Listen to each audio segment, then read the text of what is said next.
El ser y la nada, por Jean-Paul Sartre. 28. Segunda parte. El ser para sí. Capítulo 3. La trascendencia.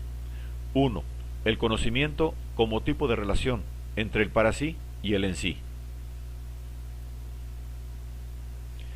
No hay más conocimiento que el intuitivo.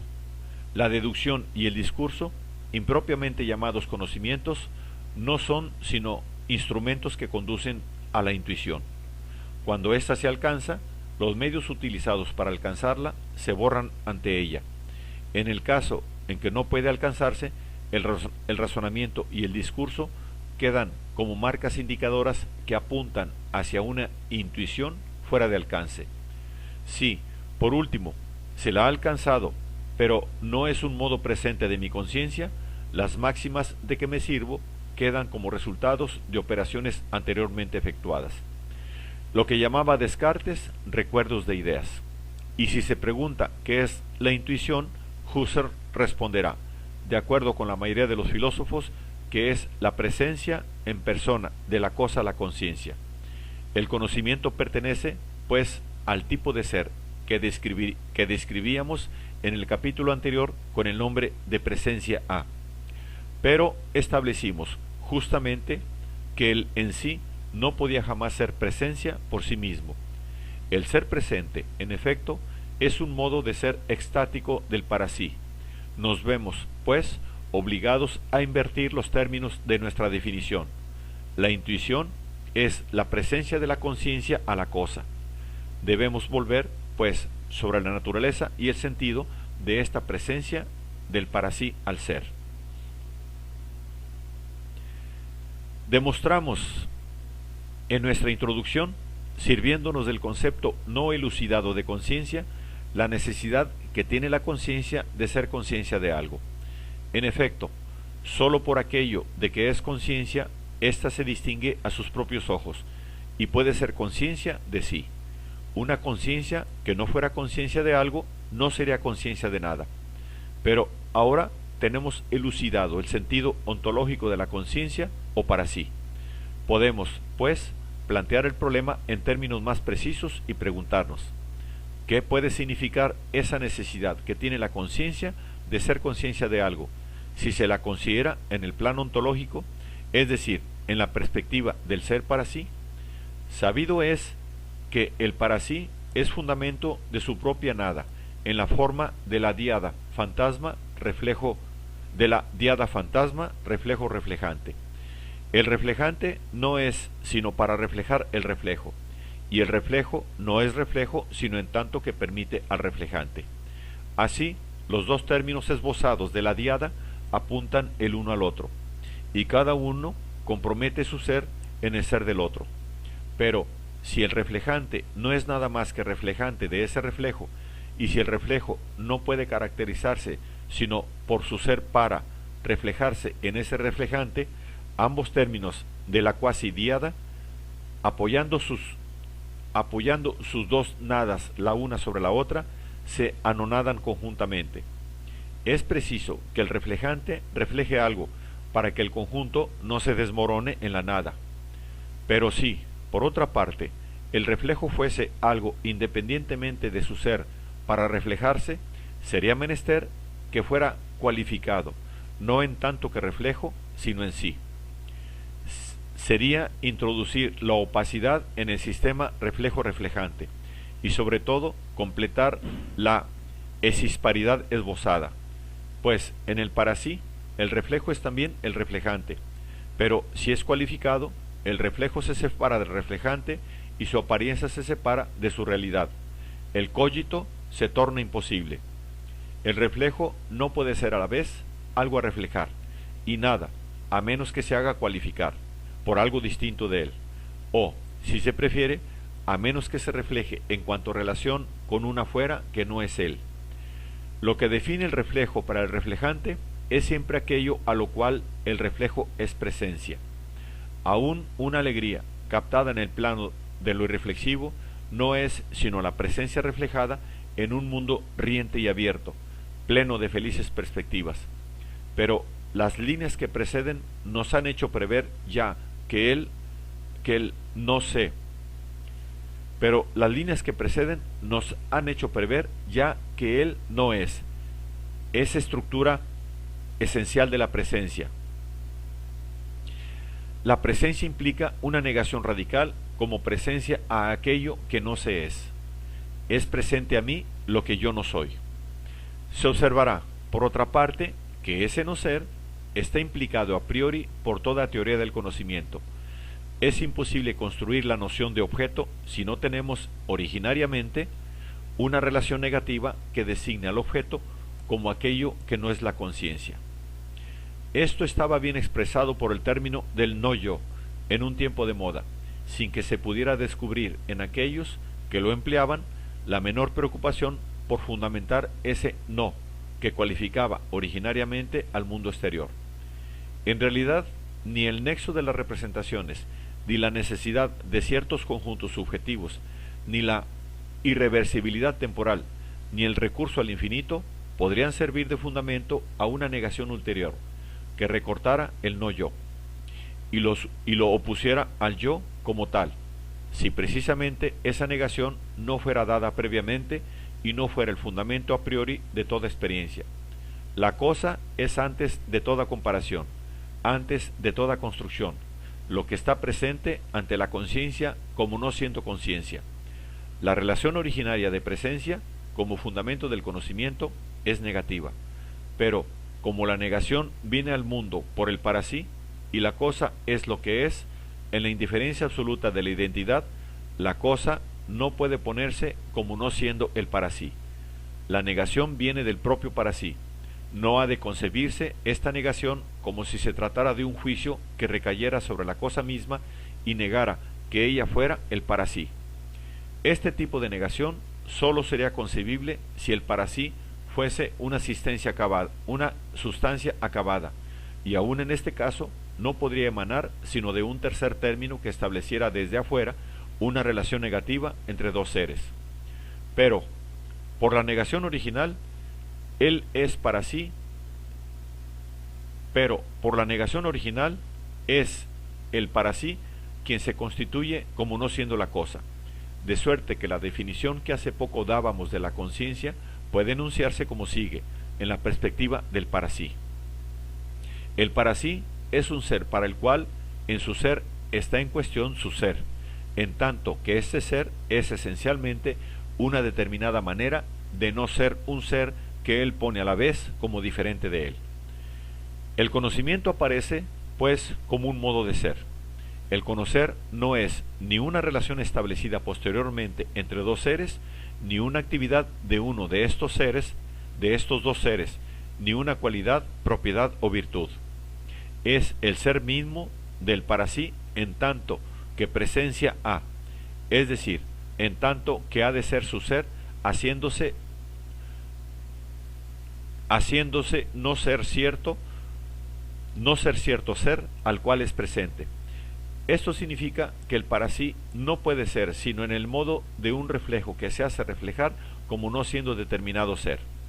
El algo que debe cualificar al reflejado pasa que la pareja reflejo-reflejante no se desmorone en la nada, es negación pura.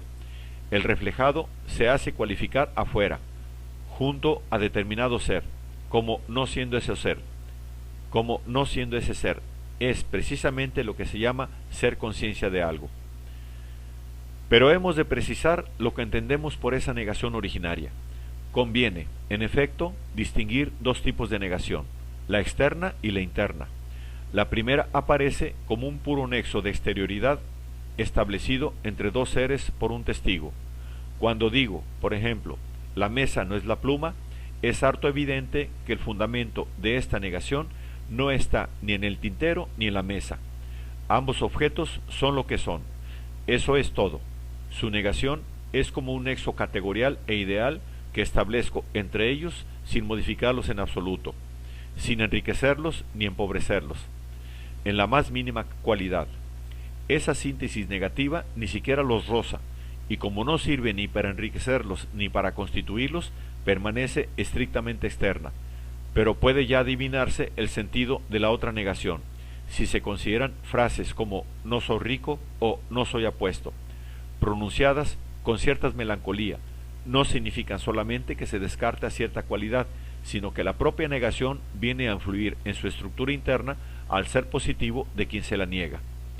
Cuando digo no soy apuesto, no me limito a negar de mí, considerado como un todo concreto, cierta virtud que por ese hecho pasaría a la nada, dejando intacta la totalidad positiva de mi ser, como cuando digo el vaso no es blanco, es gris, el tintero no está en la mesa, sino sobre la chimenea, sino que entiendo significar que no ser apuesto es cierta característica negativa de mi ser, que me caracteriza desde adentro, y en tanto que negatividad, el no ser apuesto es una cualidad real de mí misma, cualidad negativa que explicará tanto mi melancolía, por ejemplo, como mis fracasos mundanos. Por negación interna entendemos una relación tal entre dos seres, que aquel que es negado del otro cualifica a éste, por su ausencia misma, en el meollo de su esencia. La negación se convierte entonces en un nexo de ser esencial, ya que uno, por lo menos de los seres sobre los cuales recae, es tal que señala hacia el otro, que lleva al otro en su meollo como una ausencia. Es claro, empero, que ese tipo de negación no es aplicable al ser en sí. Pertenece por naturaleza al para sí. Sólo el para sí puede ser determinado en su ser por un ser que no es él. Y si la negación interna puede aparecer en el mundo, como cuando se dice de una perla que es falsa, de una fruta que no está madura, de un huevo que no está fresco, etc., viene al mundo por el para sí, como toda negación en general. Entonces, si el conocer pertenece solo al para sí, ello se debe a que es propio solo del para sí aparecerse como no siendo aquello que él conoce. Y como aquí apariencia y ser son una sola y misma cosa, ya que el para sí tiene el ser de su apariencia, es necesario concebir que el para sí incluye en su ser el ser del objeto que él no es, en tanto que está en cuestión en su ser,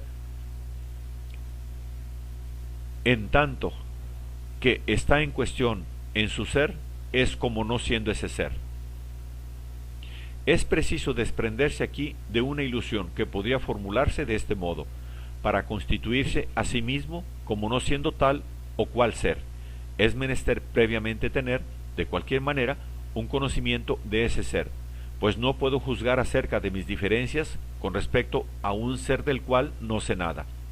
Es cierto que en nuestra existencia empírica no podemos saber en qué diferimos de un japonés o de un inglés, de un obrero o de un soberano, antes de poseer alguna noción de esos diversos seres. Pero estas distinciones empíricas no podrían servirnos de base aquí, pues abordamos el estudio de una relación ontológica que debería ser posible toda experiencia y que intente establecer cómo un objeto en general puede existir para la conciencia. No me es posible, pues, tener experiencia alguna del objeto como objeto distinto de mí antes de constituirlo como objeto. Al contrario, lo que hace posible toda experiencia es un surgimiento a priori del objeto para el sujeto, o, puesto que el surgimiento es el hecho original del para sí, un surgimiento original del para sí como presencia al objeto que él no es. Conviene, pues, invertir los términos de la fórmula precedente. La relación fundamental por la cual el para sí ha de ser, como no siendo tal ser particular al cual es presente, es el fundamento de todo conocimiento de ese ser. Pero es menester describir mejor esta primera relación si queremos hacerla comprensible.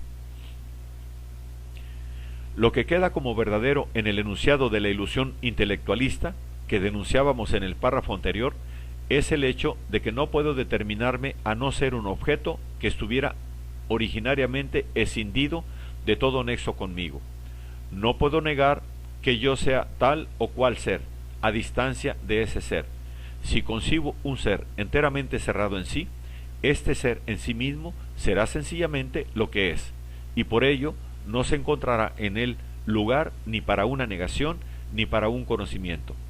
En realidad, un ser solo puede hacerse anunciar lo que él no es a partir del ser que él no es. lo que significa, en el caso de la negación interna, que el para sí se aparece como no siendo lo que él no es, allá, en y sobre el ser que él no es.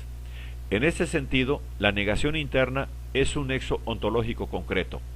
No se trata aquí en absoluto de una de esas negaciones empíricas en que las cualidades negadas se distinguen primeramente por su ausencia o aún por su no ser. En la negación interna, el para sí es aplastado sobre aquello que niega. Las cualidades negadas precisamente son lo que está más presente al para sí. De ellas toma él su fuerza negativa y la renueva perpetuamente. En este sentido, es menester verlas como un factor constitutivo del ser del para sí, pues el sí debe estar allá, fuera de sí, sobre ellas. Debe ser ellas para negar que las sea. En una palabra, el término origen de la negación interna es el en sí, la cosa que está ahí, y fuera de ella no hay nada, sino un vacío, una nada, que no se distingue de la cosa, sino por una pura negación cuyo contenido está provisto por esa cosa misma. La dificultad que encuentra el materialismo para derivar del objeto el conocimiento proviene de que quiere producir una sustancia a partir de otra sustancia. Pero esta dificultad no puede detenernos, pues afirmamos que no hay, fuera del en sí, nada sino un reflejo de esa nada, que es a la vez polarizado y definido por el en sí, en tanto que es precisamente la nada de ese en sí, la nada individualizada, que no es nada sino porque no es el en sí. De ese modo, en esa relación extática que es constitutiva de la negación interna y del conocimiento, el en sí en persona es un polo concreto en su plenitud, y el para sí no es sino el vacío sobre el que destaca el en sí. El para sí está fuera de sí mismo en el en sí, ya que se hace definir por lo que no es. El nexo primero entre el en sí y el para sí es, pues, un nexo de ser. Pero este nexo no es ni una carencia ni una ausencia. En el caso de la ausencia, en efecto, me hago determinar por un ser que no soy yo y que no es o no es ahí. Es decir, que lo que me determina es como un hueco en medio de lo que llamaré mi plenitud empírica. Al contrario, en el conocimiento, tomado como un nexo de ser ontológico, el ser que yo soy, el ser que yo no soy, representa la plenitud absoluta del en sí. Y yo soy, por el contrario, la nada, la ausencia que se determina a existir a partir de esa plenitud. Lo que significa que en ese tipo de ser que se llama conocimiento, el único ser que puede encontrarse y que está perpetuamente allí es lo conocido. El cognoscente no es captable. El cognoscente no es captable. No es sino aquello que hace que haya un ser ahí de lo conocido, una presencia, pues por sí mismo lo conocido no es ni presente ni ausente, simplemente es. Pero esta presencia de lo conocido es presencia a nada, ya que el cognoscente es puro reflejo de un no ser. Parece, pues, a través de la traslucidez total del cognoscente conocido, presencia absoluta. La simplificación psicológica y empírica de esta relación originaria nos es dada por los casos de fascinación. En estos casos, en efecto, que representan el hecho inmediato del conocer, el cognoscente no es absolutamente nada más que una pura negación. No se encuentra ni se recupera en ninguna parte. No es. La única cualificación de que puede ser soporte es el de que él no es, precisamente, tal objeto fascinante. En la fascinación no hay nada más que un objeto gigante en un mundo desierto.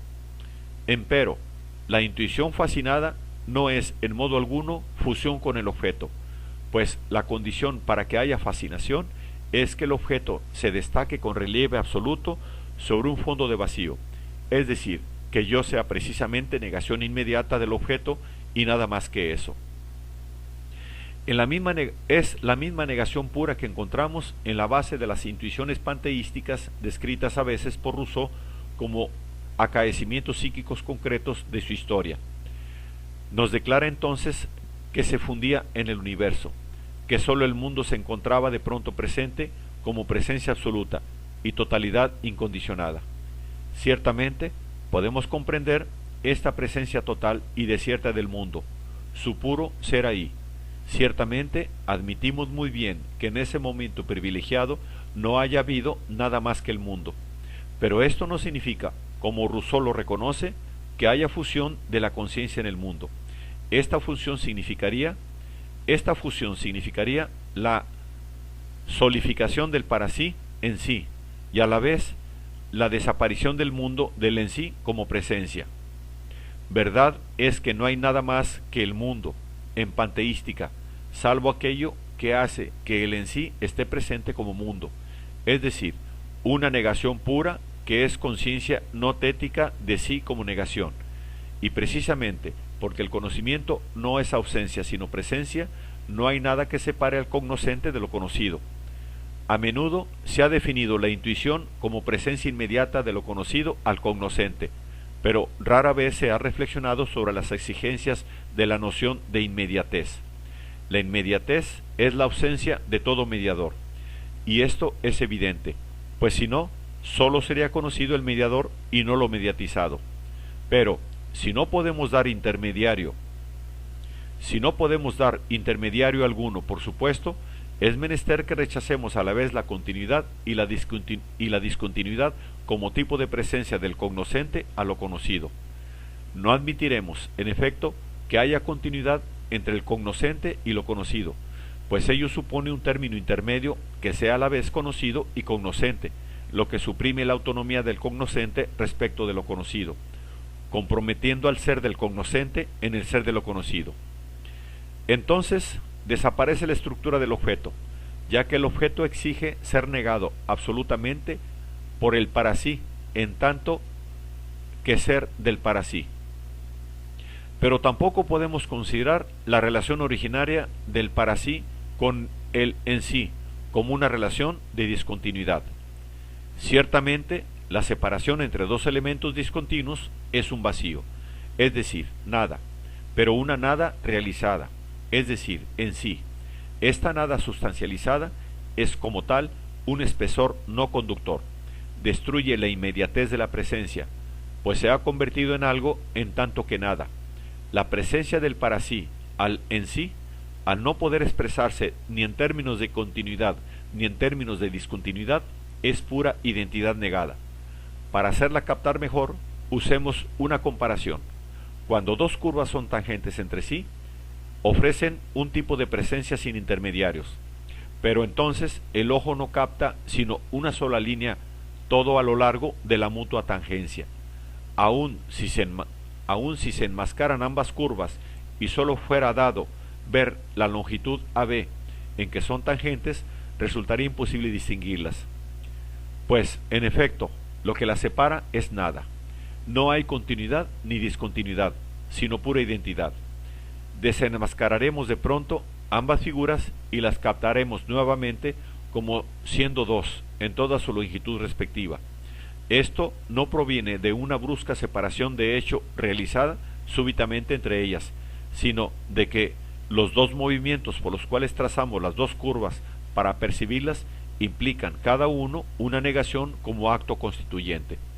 Así, lo que separa ambas curvas en el lugar mismo de su tangencia no es nada, ni siquiera una distancia, es una pura negatividad como contrapartida de una síntesis constituyente. Una imagen nos hará captar mejor la relación de inmediatez que une originariamente el cognoscente y lo conocido. Ocurre de ordinario, en efecto, que una negación recae sobre un algo que preexiste a la negación y constituye su materia. Si digo, por ejemplo, que el tintero no es la mesa, mesa y tintero son objetos ya constituidos cuyo ser en sí constituirá el soporte del juicio negativo, pero en el caso de la relación cognoscente-conocido, no hay nada de parte del cognoscente que pueda constituirse en soporte de la negación. No hay diferencia alguna, ningún principio de distinción, para negar en sí lo cognoscente y lo conocido. Pero, en la indistinción total del ser, no hay nada más que una negación que ni siquiera es, que ha de ser, que ni siquiera como negación se pone, de suerte que, finalmente, el conocimiento y el propio cognoscente no son nada sino el hecho de que hay ser, de que el ser en sí se da y se destaca en relieve sobre el fondo de esas nadas. En este sentido, podemos llamar al conocimiento la pura soledad de lo conocido. Ello equivale a decir, con suficiente claridad, que el fenómeno original de conocimiento no agrega nada al ser y nada crea. Por él, el ser no es enriquecido, pues el conocimiento es pura negatividad. Hace solamente que haya ser, pero este hecho de que haya ser no es una determinación interna de ser, que es lo que es, sino de la negatividad. En este sentido, todo develamiento de un carácter positivo del ser es la contrapartida de una determinación ontológica del para sí en su ser como negatividad pura. Por ejemplo, como luego veremos, el develamiento de la espacialidad del ser constituye una sola y misma cosa con la aprehensión no posicional del para sí por sí mismo como inextenso. Y el carácter inextenso del para sí no es una misteriosa virtud positiva de espiritualidad que se enmascararía bajo una denominación negativa. Es una relación extática por naturaleza, pues en la extensión y por la extensión del en sí trascendente, el para sí se hace anunciar y realiza su propia inextensión. El para sí no podría ser inextenso primero para entrar después en relación con un ser extenso. Pues, como quiera que lo consideremos, el concepto de inextensión no puede tener sentido por sí mismo. No es nada más que negación de la extensión. Si, por un imposible, se pudiera suprimir la extensión de las determinaciones develadas del en sí, el para sí no seguiría siendo espacial, no sería ni extenso ni inextenso, y caracterizarlo de manera alguna respecto a la extensión resultaría imposible. En este sentido, la extensión es una determinación trascendente que el para sí ha de aprender en la medida exacta en que se niega a sí mismo como extenso.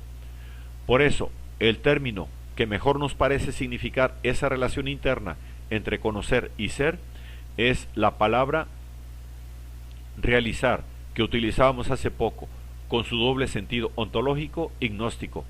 Realizo un proyecto en tanto que le doy el ser, pero realizo también mi situación en tanto que la vivo, que la hago ser con mi ser. Realizo la magnitud de una catástrofe, la dificultad de una empresa. Conocer el realizar en ambos sentidos del término realización es hacer que haya ser, haciendo de ser la negación reflejada de conocer. En realidad, hacemos trascendencia a esta negación interna y realizante que, determinando al para sí en su ser, devela al en sí.